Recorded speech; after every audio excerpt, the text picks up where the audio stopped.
Si je suis élu chef de la CAQ, j'annulerai le projet actuel de troisième lien. Christine Fréchette envoie à la poubelle le projet soutenu par son gouvernement.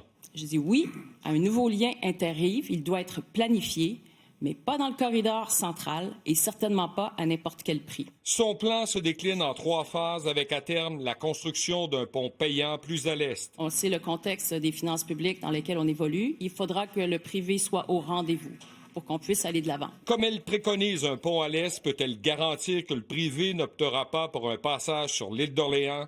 Tout peut être sur la table.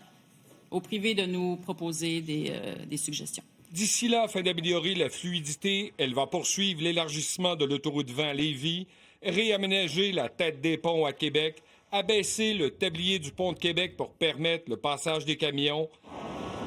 Ensuite, on s'attaquera à la tête des ponts de Lévis et ajouter une 7e voie sur le pont La Porte. Elle reconnaît. C'est sûr que ça n'a pas été un dossier dont on salue la gestion au fil des ans. Elle propose de le déplacer vers l'est, mais elle y met tellement de conditions que dans les faits, il ne se fera jamais. Bernard Drinville maintient la ligne. Le meilleur projet, c'est le tracé central. Le projet actuel qui est sur la table avance.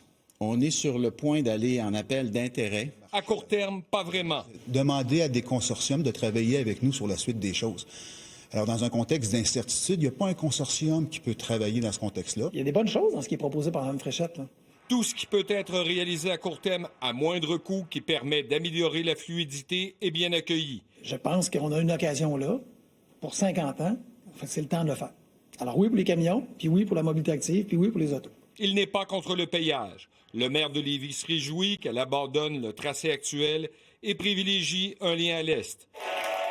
Le nouveau chef libéral lévisien d'origine qui fait son entrée au caucus parle de cafouillage, mais n'est pas contre l'idée. J'étais favorable justement à un partenariat public-privé pour un troisième lien, ainsi qu'à un péage. C'est une nouvelle solution qui, à l'évidence, est improvisée. Tous les projets de troisième lien sont voués à l'échec. La prochaine élection dans la région de Québec, vous le savez mieux que moi, là, ça va se passer essentiellement entre le PQ qui est contre un troisième lien, puis le Parti conservateur du Québec qui propose un pont à la hauteur de l'île d'Orléans. C'est pas notre meilleur, c'est la meilleure solution. C'est les meilleures solutions. Rappelons que ce sont les militants de la CAQ qui vont déterminer qui occupera le poste de premier ministre le 12 avril prochain.